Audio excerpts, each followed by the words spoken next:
안녕하세요. 홍채연입니다. 오늘은 야외에서 이렇게 여러분들을 만나 뵙게 되었습니다. 제가 앉아있는 이곳은 도남서원입니다. 도남서원은 1634년 17세기에 김장생의 학문과 덕행을 추모하기 위해 세워졌습니다. 율곡학과 한국의 예절문화 강의를 처음부터 보신 분들이라면 사계 김장생이라는 학자를 제가 언급하는 걸 들어보셨을 겁니다. 사계 김장생은 율곡 이이의 제자입니다. 전해지는 바에 따르면 구봉 송익필 아래에서 수학을 했다고 하는데요. 율곡 이이의 성리학에 대한 이해와 구봉 송익필의 예학 연구를 계승하여 사계 김장생은 조선의학의 종장이 되었다는 것이 통설입니다. 물론 그렇다고 해서 율곡 이이의 예설도 다수 수용한 측면이 가래집남 등의 그 예서에서 나타나는 걸 볼 수 있습니다. 또 제가 한국의 예절문화 텍스트로 자주 말씀드리는 도암 이재의 사례편람은 이 사계 김장생이 저술한 상례 비요와 주자가래를 근간으로 하고 있습니다. 사계 김장생이 예학사에 있어서 중요한 인물임은 분명합니다. 그렇다면 제가 이곳을 방문한 이유는 무엇일까요? 세 가지 이유가 있습니다. 첫째, 예학에 있어서의 이 사원의 의미입니다. 도남서원은 지금 현재까지 도남 만인소 운동이라고 해서 우리 예절을 우리가 지키게 할 수 있도록 허락해 주십시오 라는 기치 아래 다양한 활동을 진행하고 있습니다. 병아리 만인소, 꿈길 만인소, 오픈 만인소라고 해서 어린이집 아이들에게는 예절 교육을, 일반인, 외국인, 관광객에는 예학 정신과 한국 고유의 전통 예절을 가르치고 있습니다. 과거 서원에서 예학의 부흥을 이끌었던 사계 김장생의 뜻을 이어받아 현대인들에게 예를 전수하고 있는 공간이기 때문에 이렇게 직접 방문하게 되었습니다. 두 번째 이유는 이 공간의 시작이 사당이었기 때문입니다. 사계 김장생이 타계한 지 2년 후인 1634년 충청도 연산현 임리에 김장생을 기리기 위한 사당을 세웠고 1658년에는 그의 아들인 신독제 김집을 함께 출배했다고 합니다. 이어 1688년에는 동충당 송중길, 1695년에는 우암 송시열을 각각 추배하여 위패를 함께 봉안하고 제사를 지냈다고 합니다. 이따가 이 서원 안에 있는 사당을 직접 살펴볼 것입니다. 제가 말씀드리는 한국 예절을 제대로 이해하기 위해서는 사당에 대해 한번 살펴보아야 합니다. 이 사당은 집안 예절을 시행하는 중심 건물이 되기 때문인데요. 본래 한 집안의 사당을 찾아가야 하지만 상황에 맞추어 예학의 종주를 모시고 있는 이 도남서원의 사당을 찾게 되었습니다. 이곳을 찾은 세 번째 이유는 응도당입니다. 응도당은 예를 실천하는 건축 제도의 모델로 제시된 건축 양식에 따라 지어진 건물이라고 합니다. 제가 강의에서 설명드렸는데요. 중국의 경, 대부, 사라는 직위의 가옥인 하옥의 제도를 본받은 것으로 묘침제의 예시로 언급되기도 합니다. 묘침제란 가묘와 정침이 한 공간에 있는 제도입니다. 주자가래에 대해 설명드리다 보면 정침에 대해 말씀드릴 때가 있는데요. 과거 중국에서도 그렇고 조선에서도 그렇고 이 정침이란 단어가 무엇인가에 대한 논의가 있었습니다. 가묘도 마찬가지입니다. 정침이 사람들이 머무는 침소의 공간이라면 가묘는 위패를 모시고 제사를 지내는 공간입니다. 가묘는 주자에 의해 사당제도로 변천하여 조선에 자리 잡게 되었습니다. 주자는 시대적인 요구 상황에 맞게 재해석하여 가래를 저술하면서 당시 특권의 상징이었던 가묘를 사와 서민도 건립할 수 있도록 하는 새로운 행례 체계를 조직하였고 이것이 바로 사당입니다. 사당이란 이름을 가진 이 공간은 여러 계층 사람들의 주거 공간이 제사를 지내는 공간과 평소 생활하는 공간으로 구성될 수 있는 가능성을 제공했습니다. 또한 이 일상생활은 사당을 중심으로 하는 관혼상제로 이루어질 수 있도록 행례 체계를 변화시키고자 했습니다. 조선에서는 16세기 이후 주자학의 사상적 기반으로 한 제지사족들이 가래의 정침과 사당을 건립하기 시작했습니다. 17세기에 이르면 가래의 정침과 의례의 묘침제에 대한 이해 정도가 더욱 깊어졌는데요. 여기 함께 설명해 보겠습니다. 여기에서 우리의 인물 김장생은 생전에 가래짐람을 저술하면서 고대 중국의 예서에서 전하는 이상적인 전각을 그림과 함께 설명했습니다. 가래짐람 도설에서 3대 시대의 궁려도 하편에 있는 침묘 번명도가 그것입니다. 침과 묘의 이름을 밝히는 그림입니다. 김장생은 이 그림과 이론을 남기고 세상을 떠났고 그 사후에 그의 제자인 송준길, 송시열 등이 응도당을 건립하면서 이 그림에 입각한 평면과 구조를 채택하였다고 합니다. 본래 묘라고 하면 가묘, 즉 위패를 모셔두고 제사를 지내는 공간이므로 이 응도당 또한 그런 의도로 사용되었어야 합니다. 정확한 기록을 찾아보기 어려워 지금 단정 지을 수는 없지만 현재 전해지는 바에 따르면 이 응도당은 학생들이 예를 행하는 공간이자 강학, 즉 선생님들이 학생을 가르쳤던 공간이라고 합니다. 이곳에 위패를 모시고 고대 가묘의 모습을 재현하고자 했다면 더욱 뜻깊었겠지만 의례에서 중요한 공간인 묘와 침을 구현하고자 노력했던 곳으로 의미가 있는 곳이라고 생각합니다. 그럼 이제부터 도남서원을 함께 살펴보도록 하겠습니다. 도남서원은 2019년 7월 유네스코에서 지정한 세계문화유산의 서원 중 하나입니다. 총 9가지의 서원이 등재가 되었는데요. 유네스코는 사당이 조선시대 교육 및 사회적 활동에서 보편화되었던 성리학의 탁월한 증거임을 인정했습니다.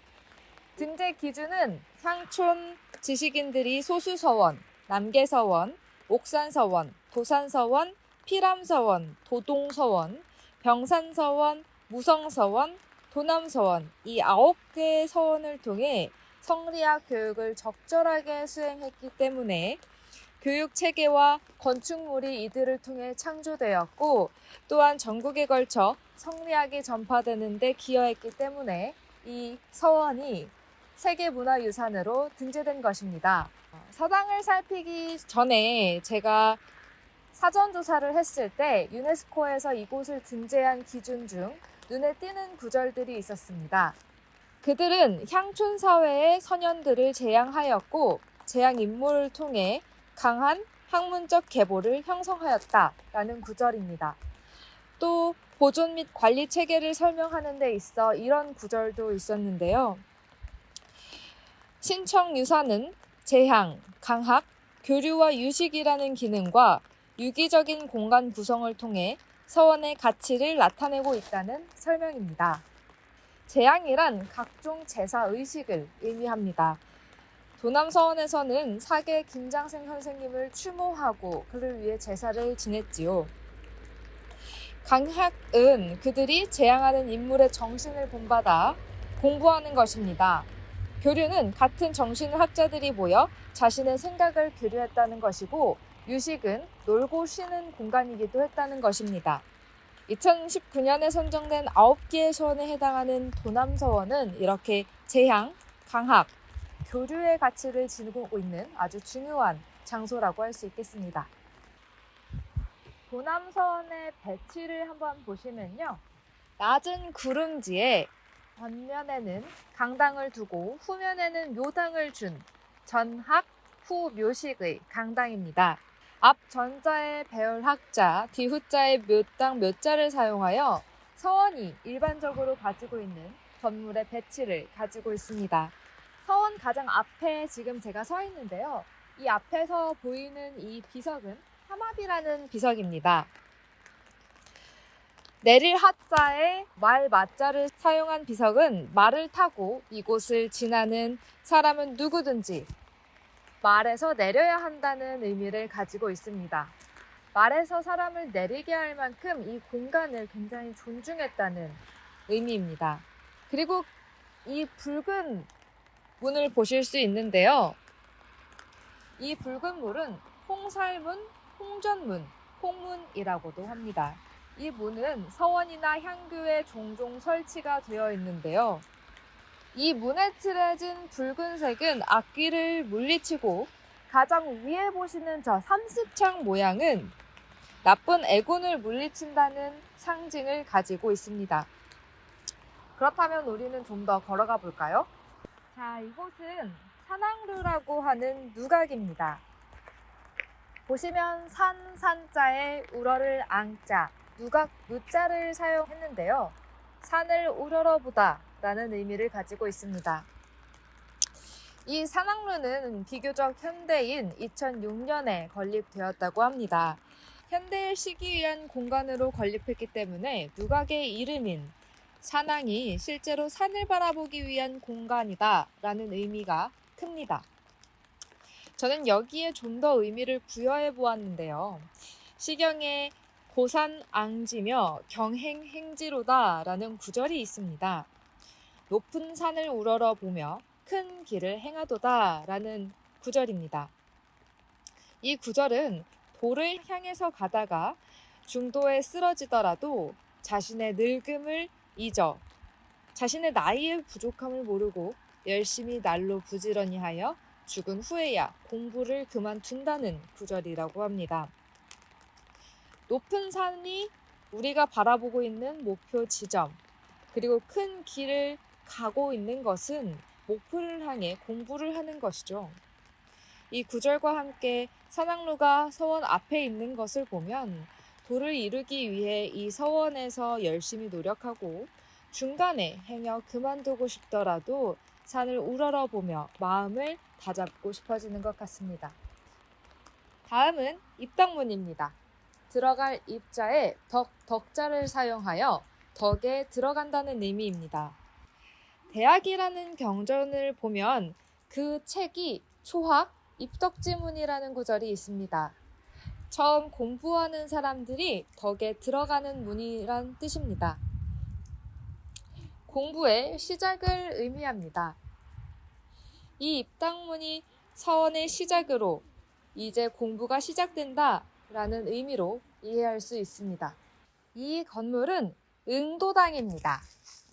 앞서 이 응도당이 어떤 가치를 지니고 있는지를 말씀드렸습니다. 간단하게 말씀드리면 조선시대 학자들이 복원하고자 했던 태평성대의 건물을 사계 김장생 선생의 견해를 바탕으로 재현한 곳입니다. 재밌는 건 앞서 본 입덕문과 이 응도당이 연결지어서 생각될 수 있다는 겁니다. 중용해보면 구불지덕, 지도 불응언.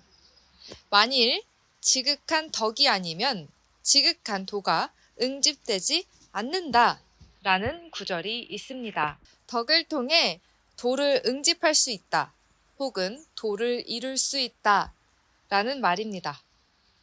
앞서 입덕문의 덕자와 응도당의 응도가 연결되어 생각되지는 않으시나요? 더군다나 이 구절의 전문을 보면 이렇습니다.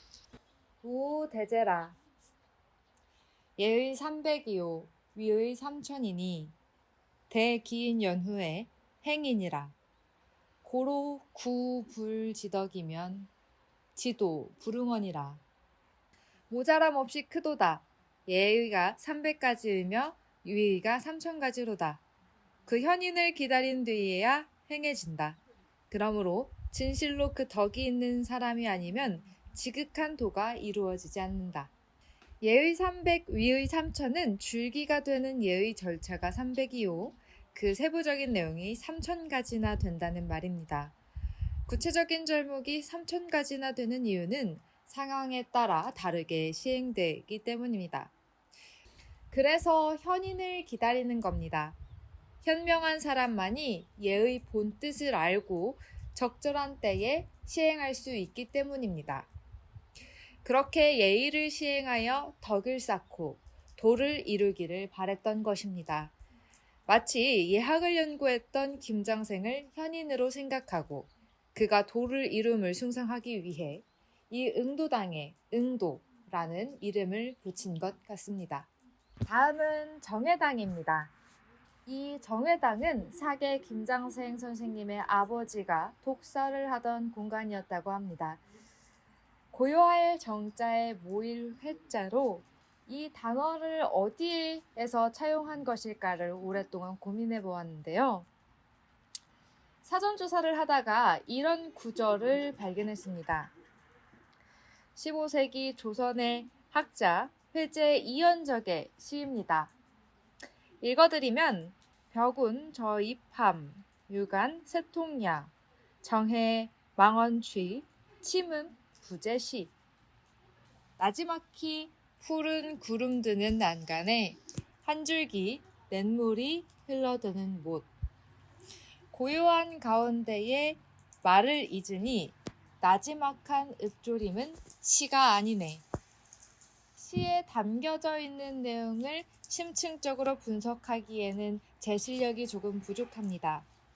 하지만 푸른 구름과 냇물 그리고 그런 풍경 속에서의 정회 고요한 가운데 상상만 해보아도 책을 읽기 좋은 공간인 것 같습니다. 아마 이 시에서처럼 조용한 공간을 정회라고 하였고 학생들이 고요한 마음으로 고요한 곳에서 공부하기를 바라는 마음으로 이곳에 정회당이라는 이름을 붙였는지 모르겠습니다. 이곳은 양성당입니다. 길을 양자에 성자를 사용했습니다. 양성과 관련해서 생각나는 구절은 맹자에 있습니다. 맹자 진심쟁에는 아주 유명한 구절이 있습니다. 존 기심하야 양 기성은 소위 사천야라. 그 마음을 보존하여 그 성을 기름은 하늘을 섬기는 것이다. 마음을 보존한다는 것은 내 안에 좋은 마음을 계속 유지해야 한다는 것입니다. 기른다는 것은 우리의 본래 성한 본성을 잘 따르고 해치지 않음을 의미합니다. 결국 공부를 통해 마음을 다잡고 길러 선한 성을 따라 행동하면서 살자는 당대 학생들의 결의이자 학생들이 그렇게 될 수 있도록 가르치겠다는 스승의 다짐을 담아놓은 단어라고 생각해보는 것은 어떨까요? 실제로 이 공간은 학생들이 공부를 하던 선생님이 공부를 가르쳐주던 공간이었다고 합니다. 다음 이 건물은 거경제입니다. 머물 거자에 경자를 사용하여 경에 머문다는 것은 마음을 다스린다는 것입니다. 그리고 바로 앞에 보이는 건물은 정의제입니다. 거경과 정의는 주역의 구절, 경이 직내, 의의 방해를 연결시켜 생각해 볼 수 있습니다. 주역에는 경으로서 안을 바르게 하고 의로서 바깥을 방정하게 한다고 했습니다.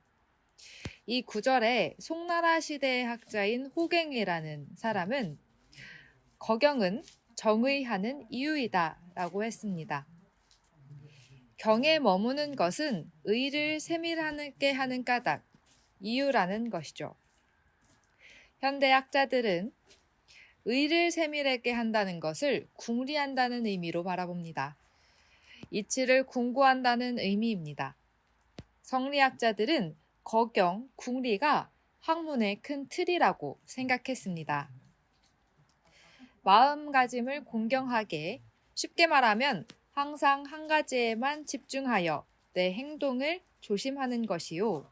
궁리는 사물마다의 이치를 탐구하는 것입니다.